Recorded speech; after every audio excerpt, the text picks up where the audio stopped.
नमस्कार। हरियाणा विद्यालय शिक्षा विभाग द्वारा एडुसेट पर प्रसारित आज के इस कार्यक्रम में हम पढ़ेंगे हिंदी की छठी कक्षा की पाठ्य पुस्तक वसंत भाग 1 में संकलित 17वां पाठ सांस सांस में बांस। इस पाठ को एलेक्स एम जॉर्ज ने लिखा है और जिसका हिंदी अनुवाद शशि सबलोग ने किया है। प्यारे बच्चों, जिस प्रकार सांस लेना हमारे जिंदा रहने के लिए बहुत ही ज़रूरी होता है, जब हम सांस नहीं ले पाते हैं तो बहुत ही शीघ्र हमारा दम घुटने लगता है और जिससे किसी की भी मृत्यु हो सकती है। तो जिस प्रकार सांस हम सब के जिंदा रहने के लिए ज़रूरी होता है, उसी प्रकार संसार के और हमारे देश के भी कुछ हिस्से ऐसे हैं जहाँ पर बांस उसी तरह से ज़रूरी है, क्योंकि बांस उन लोगों के जीवन यापन का एक बहुत ही अहम, एक बहुत ही महत्वपूर्ण हिस्सा है। और देश के यह भाग हैं उत्तर पूर्वी भाग, और उन भागों को आप जानते ही होंगे कि 7 सिस्टर्स ऑफ इंडिया यानी 7 बहनों के नाम से भी जाना जाता है। और यह 7 प्रदेश कौन कौन से हैं? यह हैं असम, अरुणाचल प्रदेश, नागालैंड, मणिपुर, मिज़ोरम, त्रिपुरा और मेघालय।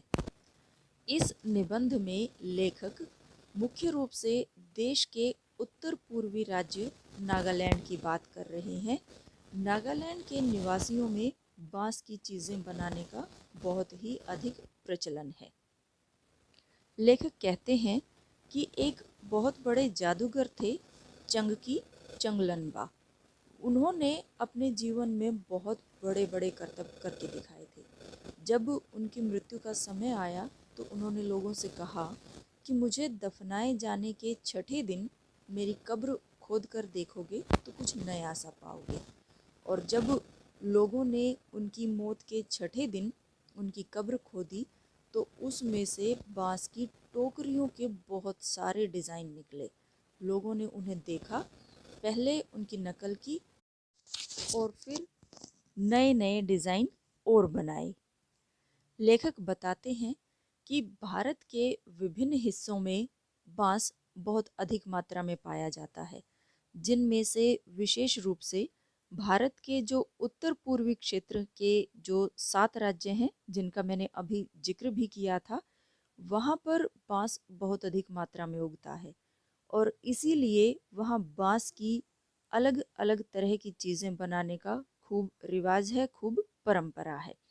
वहाँ के सभी समुदायों के जो लोग हैं, उनका भरण पोषण इसी यानी बांस की तरह तरह की चीज़ें बनाकर उनको बेचने से ही होता है। बांस के इतिहास पर प्रकाश डालते हुए लेखक कहते हैं कि जब से इंसान ने हाथ से कलात्मक चीज़ें बनानी शुरू की थी, बांस की चीज़ें भी तभी से बन रही हैं और समय समय पर और आवश्यकता के अनुसार इसमें बदलाव भी हुए हैं और अब भी हो रहे हैं। तो लेखक बताते हुए कहते हैं कि बांस की बुनाई का रिश्ता उस समय से है जब इंसान भोजन इकट्ठा करता था। शायद भोजन इकट्ठा करने के लिए ही उसने एक ऐसी डलियानुमा यानी जैसे कोई टोकरी होती है, उस तरह की कोई चीज़ बनाई होगी शायद। और यह भी हो सकता है कि जैसे बैया जो चिड़िया का घोंसला होता है, जो आपने देखा होगा कि बिल्कुल एक टोकरी के आकार जैसा होता है, वहाँ से इस डलियानुमा चीज़ की बुनावट की तरकीब लोगों के हाथ में लगी हो। बांस से आपको पता होगा बच्चों कि केवल टोकरियां ही नहीं बनती, और भी बहुत तरह तरह की चीज़ें बनती हैं, जैसे चटाइयाँ, टोपियाँ, टोकरियाँ, बर्तन, बैलगाड़ी, फर्नीचर, सजावट का और बहुत तरह का सामान, जाल जो मछली पकड़ने के काम में लाया जाता है, मकान, पुल, खिलौने और न जाने क्या क्या चीज़ें। तो असम की बात बताते हुए लेखक कहते हैं कि असम में ऐसे ही एक जाल जिसको जकाई कहते हैं, और यह जाल मछली पकड़ने के लिए काम में लाया जाता है। छोटी छोटी मछलियों को पकड़ने के लिए इस जकाई को पानी की सतह पर रखा जाता है या फिर धीरे धीरे चलते हुए खींचा जाता है। बांस की खपच्चियों को इस तरह बांधा जाता है कि वे एक शंकु का आकार ले ले। शंकु तो आपको पता ही है कि कैसी आकृति होती है। एक वैसी टोपी जो आप जन्मदिन पर पहनते हैं या किसी जोकर को आपने पहने हुए देखा होगा कि जिसका एक सिरा बहुत चौड़ा होता है और नीचे वह पतली होते होते होते होते नुकीली हो जाती है। तो इसी प्रकार इस जाल की भी आकृति होती है कि यह एक शंकु के आकार का होता है और इस शंकु का ऊपरी सिरा अंडाकार होता है और निचले नुकीले सिरे पर खपच्चियां एक दूसरे से गुथी हुई होती हैं। बांस की खपच्चियों से तरह तरह की टोपियां और टोकरियां भी बनाई जाती हैं। आपने देखा होगा आसाम के जो चाय के बागान होते हैं वहाँ लोग उन्हें पहने, जब चाय की पत्तियों को वे चुनते हैं तो उन टोकरियों में डालते रहते हैं।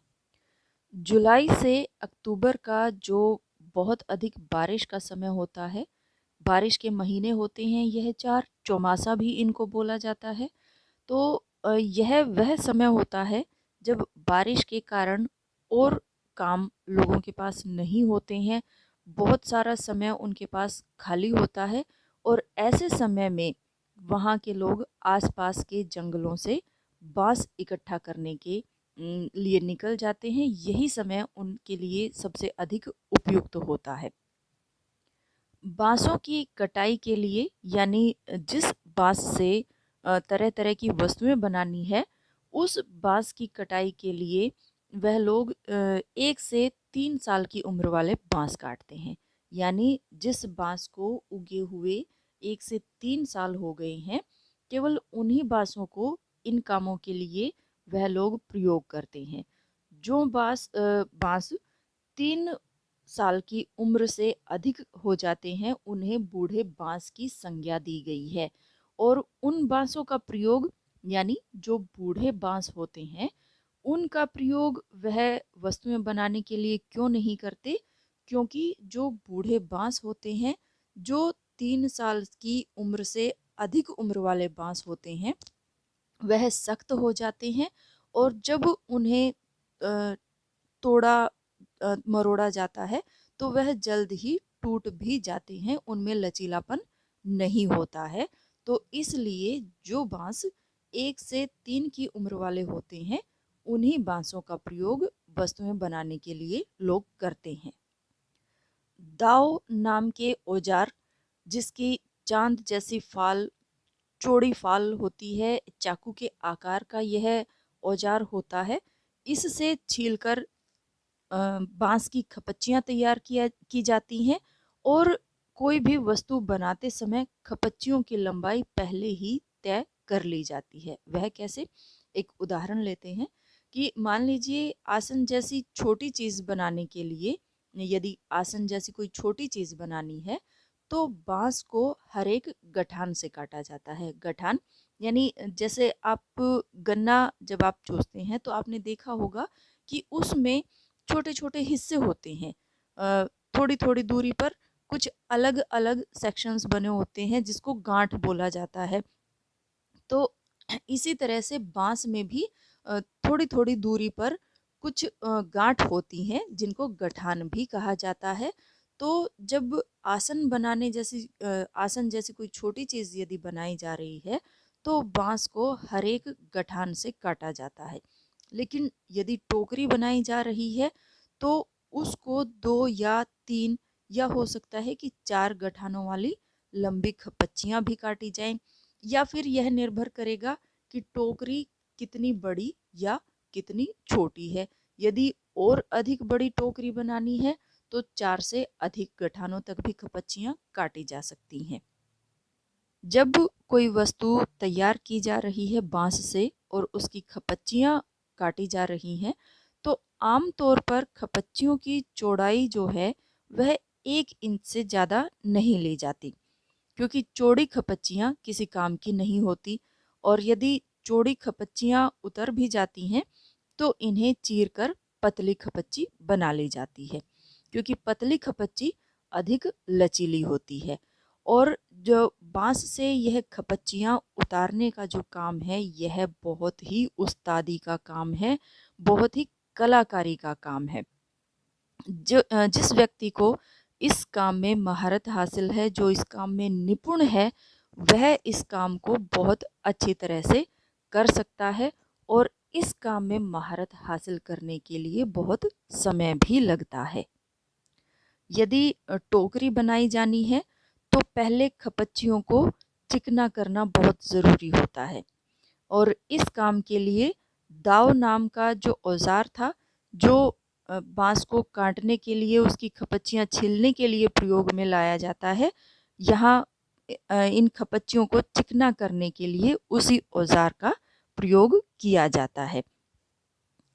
जब तक खपच्ची बिल्कुल चिकनी नहीं हो जाती, बार बार दाव से दबाव डालकर उसको चिकना करने की प्रक्रिया दोहराई जाती रहती है, और खपच्चियों को चिकना करने के बाद उनकी रंगाई की जाती है, और इसके लिए ज़्यादातर गुड़हल, इमली की पत्तियां आदि का उपयोग किया जाता है।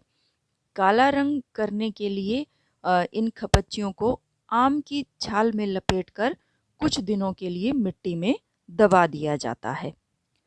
आपने इस पाठ में बांस से बनने वाली तरह तरह की चीज़ों के बारे में पढ़ा बच्चों। तो बांस की बुनाई भी कुछ वैसे ही है जिसी और चीज़ों की बुनाई होती है। आपने अपने घर में अपनी दादी, नानी, माँ या अन्य महिलाओं को ज़्यादातर, क्योंकि इस तरह के कार्य ज़्यादातर महिलाएं ही करती हैं, ऐसा नहीं है कि पुरुष नहीं करते हैं, पुरुष भी करते हैं, लेकिन ज़्यादातर महिलाओं को ही करते हुए देखा जाता है। तो जो घर में और बुनाई के कार्य होते हैं, जैसे ऊन सिलाई का कार्य है जो सिलाई से बनाया जाता है, या क्रोशिये की बुनाई का कार्य है, वह भी एक हुनर का काम है। इसी तरीके से बांस की भी बुनाई की जाती है। जैसे पहले बांस की खपच्चियों को आड़ा तिरछा रख दिया जाता है, और फिर उन्हें एक दूसरे के ऊपर चढ़ाकर, जैसे आपने देखा होगा कि आपके घरों में भी होती है, और नहीं तो आपने इधर उधर कहीं ना कहीं ज़रूर देखा होगा कि निवाड़ से हम पलंग को, खाट को भरते हैं। एक हिस्सा दबा दिया, दूसरे हिस्से के ऊपर से उठाकर, फिर अगला हिस्सा दबा दिया, फिर अगले हिस्से के ऊपर से उठाकर, कुछ इसी प्रकार से बांस की भी बुनाई होती है। या ऐसे भी किया जा सकता है कि एक हिस्से को दबाकर और दूसरे को नीचे छोड़कर, इसकी बजाय दो दो या तीन तीन तानों के ऊपर से और नीचे से भी इसको लिया जा सकता है। अपनी पसंद के अनुसार डिज़ाइन में परिवर्तन किए जा सकते हैं। आपने बांस से बनी हुई टोकरियां देखी होंगी, उनमें से जब जो अंतिम पंक्ति होती है, जहां पर टोकरी को बंद करने की तरफ मुड़ रहे होते हैं कलाकार, तो आपने देखा होगा कि टोकरी के सिरे पर खपच्चियों को या तो चोटी की तरह गूंथ दिया जाता है, या फिर जो कटे हुए सिरे होते हैं उनको नीचे की ओर मोड़कर फंसा दिया जाता है, ताकि वह बाहर ना निकले और टोकरी खुल ना जाए, और इस तरह से एक बहुत ही सुंदर टोकरी तैयार हो जाती है, और जिसको कारीगर बेचने के काम में लेते हैं या अपने घर पर इस्तेमाल करते हैं, और हम भी अपने घरों में उन टोकरियों को या बांस की बनी हुई अलग अलग चीज़ों को अलग अलग प्रकार से प्रयोग में लाते हैं। तो यह था पाठ सांस सांस में बांस। आपको यह पाठ पसंद भी आया होगा, और इस पाठ के माध्यम से आपको बांस से बनने वाली चीज़ों के बारे में जानकारी भी मिली होगी, बांस के नए नए उपयोग आपको जानने को मिले होंगे, और बांस के बारे में और अधिक जानने की भी आपकी उत्सुकता अवश्य बढ़ी होगी। आइए बच्चों, अब हम बात करते हैं पाठ में आए कुछ नए एवं कुछ अपरिचित शब्दों की। खपच्ची, बांस की तिली। मसलन उदाहरण के तौर पर बहुतायत, अधिक मात्रा में। चलन, रिवाज, खास तौर पर, विशेष रूप से। तरकीब, उपाय, घनघोर, मूसलाधार। हुनर, कौशल, तर्जनी, अंगूठे के साथ वाली उंगली। अब आगे बढ़ते हैं प्रश्न अभ्यास की ओर। प्रश्न अभ्यास के अंतर्गत निबंध से का पहला प्रश्न है, बांस को बूढ़ा कब कहा जा सकता है? बूढ़े बांस में कौन सी विशेषता होती है जो युवा बांस में नहीं पाई जाती? उत्तर है, बांस जब 3 वर्ष से अधिक आयु का हो जाता है, ऐसे बांस को बूढ़ा बांस कहा जा सकता है। बूढ़े बांस सख्त होते हैं और शीघ्र टूट जाते हैं। इनको आसानी से काम में नहीं लिया जा सकता। इनका उपयोग बहुत कम सामान बनाने में किया जाता है। दूसरा प्रश्न है बच्चों, बांस से बनाई जाने वाली चीज़ों में सबसे आश्चर्यजनक चीज़ तुम्हें कौन सी लगी और क्यों? उत्तर देखिए, यूं तो बांस से अनेक प्रकार की वस्तुएं बनाई जाती हैं, परंतु मुझे यह जानकर अत्यंत आश्चर्य हुआ कि बांस से अचार भी बनता है। बहुत से अचारों के विषय में सुना है और खाए भी हैं, जैसे मिर्च, प्याज, लहसुन, अदरक, आम, नींबू, करेला आदि।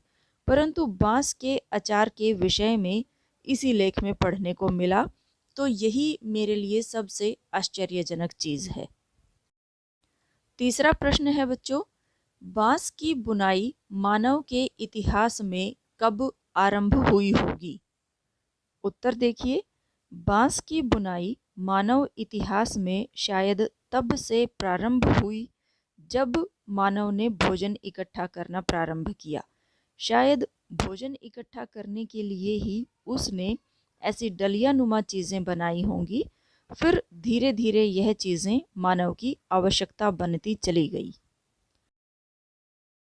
चौथा प्रश्न है, बांस के विभिन्न उपयोगों से संबंधित जानकारी देश के किस भूभाग के संदर्भ में दी गई है? एटलस में देखो।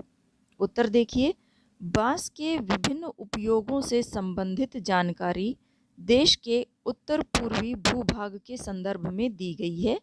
देश के उत्तर पूर्वी क्षेत्र के 7 राज्यों में बांस बहुत अधिक उगता है। यह राज्य हैं असम, अरुणाचल प्रदेश, नागालैंड, मणिपुर, मिजोरम, त्रिपुरा और मेघालय। अब बढ़ते हैं निबंध से आगे के प्रश्नों की ओर। पहला प्रश्न है, बांस के कई उपयोग इस पाठ में बताए गए हैं, लेकिन बांस के उपयोग का दायरा बहुत बड़ा है। नीचे दिए गए शब्दों की मदद से तुम इस दायरे को पहचान सकते हो। आपके सामने कुछ शब्द हैं, उन शब्दों को देखकर आपने दायरा पहचानना है कि क्या दायरा उस शब्द से संबंधित हो सकता है। पहला शब्द है संगीत, तो संगीत से संबंधित दायरा हो सकता है बांसुरी का। आपको मालूम ही है कि बांसुरी बांस से ही बनती है। अगला शब्द है मच्छर, बांस की पत्तियां। बांस की पत्तियों को जलाकर मच्छरों को भगाया जा सकता है। फर्नीचर, फर्नीचर में मेज और कुर्सी आ सकती हैं। प्रकाशन, कागज़, एक नया संदर्भ। इस पाठ को पढ़ने से आपको पता चला होगा कि बांस से अचार, मछली पकड़ने का जाल, औजार आदि भी बनाए जा सकते हैं। दूसरा प्रश्न है, इस लेख में दैनिक उपयोग की चीज़ें बनाने के लिए बांस का उल्लेख प्राकृतिक संसाधन के रूप में हुआ है। नीचे दिए गए प्राकृतिक संसाधनों से दैनिक उपयोग की कौन कौन सी चीज़ें बनाई जाती हैं? पहला है चमड़ा। आप जानते हैं कि चमड़े से बहुत सारी चीज़ें बनाई जा सकती हैं, जैसे जूते, बेल्ट, पर्स आदि। घास के तिनके। इससे ज़मीन पर बिछाने वाले आसन, चटाई, टोकरी आदि बनाए जा सकते हैं। पेड़ की छाल, इससे कागज़, दवाइयाँ आदि बनती हैं। गोबर, इससे उपले, खाद आदि बनाई जाती हैं। मिट्टी, मिट्टी से खिलौने, बर्तन, मूर्तियाँ आदि बनाए जाते हैं। आइए अब आगे बढ़ते हैं अनुमान और कल्पना की ओर। इस पाठ में कई हिस्से हैं जहाँ किसी काम को करने का तरीका समझाया गया है। जैसे छोटी मछलियों को पकड़ने के लिए इसे पानी की सतह पर रखा जाता है या फिर धीरे धीरे चलते हुए खींचा जाता है। बांस की खपच्चियों को इस तरह बांधा जाता है कि वे एक शंकु का आकार ले लें। इस शंकु का ऊपरी सिरा अंडाकार होता है। निचले नुकीले सिरे पर खपच्चियाँ एक दूसरे में गुथी हुई होती हैं। आपने इस वर्णन को पढ़ा। अब इस वर्णन से संबंधित प्रश्नों के उत्तर आपने अनुमान लगाकर देने हैं। यदि आपको अनुमान लगाने में दिक्कत आ रही हो तो आप आपस में अपने साथियों से भी विचार विमर्श कर सकते हैं। इसी के अंतर्गत पहला प्रश्न है, बांस से बनाए गए शंकु के आकार का जाल छोटी मछलियों को पकड़ने के लिए ही क्यों इस्तेमाल किया जाता है? आप क्या अनुमान लगाएंगे? यह आपने देखना है। मेरे लगाए हुए अनुमान के अनुसार इसका उत्तर इस प्रकार हो सकता है। शायद ऐसा इसलिए है कि यह जाल बहुत बड़ा नहीं होता, इसमें बड़ी मछलियां नहीं आ सकती, और हो सकता है कि यह जाल इतना मजबूत भी ना हो कि बड़ी मछलियों का भार वहन कर सके। दूसरा प्रश्न है, शंकु का ऊपरी हिस्सा अंडाकार होता है तो नीचे का हिस्सा कैसा दिखाई देता है? नीचे का हिस्सा नुकीला दिखाई देता है। तीसरा प्रश्न देखिए, इस जाल से मछली पकड़ने वालों को धीरे धीरे क्यों चलना पड़ता है? एक तो इसका कारण यह है कि एक तो पानी में वैसे भी तेज गति से नहीं चला जा सकता, दूसरे धीरे धीरे ही चलेंगे तो अधिक मछलियां जाल में फंस पाएंगी। प्रश्न अभ्यास का अगला भाग है शब्दों पर गौर। इसके अंतर्गत कुछ वाक्यांश दिए हुए हैं। उन वाक्यांशों को आपने वाक्यों में प्रयोग करना है बच्चों। पहला वाक्यांश है हाथों की कलाकारी। अब इस वाक्यांश का वाक्य में प्रयोग देखिए। हाथों की कलाकारी से ही बांस की सुंदर सुंदर वस्तुएं बनती हैं। दूसरा वाक्यांश है घनघोर बारिश। इतनी घनघोर बारिश थी कि कुछ दिखाई नहीं दे रहा था। तीसरा वाक्यांश बुनाई का सफर। बांस की बुनाई का सफर बहुत लंबा और पुराना है। चौथा वाक्यांश आड़ा तिरछा। बांस की खपच्चियों को बुनने के लिए आड़ा तिरछा रखा जाता है। अगला वाक्यांश देखिए, डलिया नुमा। इंसान डलिया नुमा चीज का प्रयोग भोजन इकट्ठा करने के लिए करता था। अगला वाक्यांश है कहे मुताबिक। आपके कहे मुताबिक मैंने सब कर दिया है। अब बात करते हैं व्याकरण की। इसके अंतर्गत पहला प्रश्न है, बुनावट शब्द बुन क्रिया में आवट प्रत्यय जोड़ने से बनता है। इसी प्रकार नुकीला, दबाव, घिसाई भी मूल शब्द में विभिन्न प्रत्यय जोड़ने से बने हैं। इन चारों शब्दों में प्रत्ययों को पहचानो और उनसे तीन तीन शब्द और बनाओ। इन शब्दों का वाक्य में प्रयोग भी करो। तो बुनावट शब्द का जो मूल शब्द है वह है बुन, जिसमें आवट प्रत्यय लगने से बुनावट बना है, और इस प्रत्यय से बने हुए और शब्द हैं रुकावट, थकावट, मिलावट। रुकावट का प्रयोग रुकावट के लिए खेद है। थकावट, आज मुझे थकावट महसूस हो रही है। मिलावट, आज तो खाने पीने की प्रत्येक चीज में मिलावट होने लगी है। नुकीला, नोक शब्द में ईला प्रत्यय जुड़ने से नुकीला शब्द बनता है और इससे इस प्रत्यय से बने हुए और शब्द हैं बर्फीला, गर्वीला, रसीला। बर्फीला का वाक्य में प्रयोग, बर्फीले तूफान ने सब तहस नहस कर दिया। गर्वीला, वह क्षण मेरे लिए बहुत ही गर्वीला था। रसीला, खरबूजा बड़ा ही रसीला था। अगला शब्द है दबाव, जो दाब शब्द में आव प्रत्यय लगने से बना है और आव प्रत्यय से बने हुए और शब्द हैं खिंचाव, रिसाव, पथराव। खिंचाव का वाक्य में प्रयोग देखिए, अधिक अभ्यास करने के कारण पैर में खिंचाव हो गया। रिसाव, अचानक पानी का रिसाव होने लगा। पथराव, लोगों ने अपराधी पर पथराव करना शुरू कर दिया। अगला शब्द है घिसाई, जो घिस शब्द में आई प्रत्यय लगने से बना है और आई प्रत्यय से बने हुए अन्य शब्द हैं पिसाई, चढ़ाई, कमाई। पिसाई का वाक्य में प्रयोग देखिए, गेहूं की पिसाई कर दो। चढ़ाई, पहाड़ की चढ़ाई करते करते मेरी सांस फूल गई। कमाई, आजकल एक की कमाई से घर कहाँ चलता है।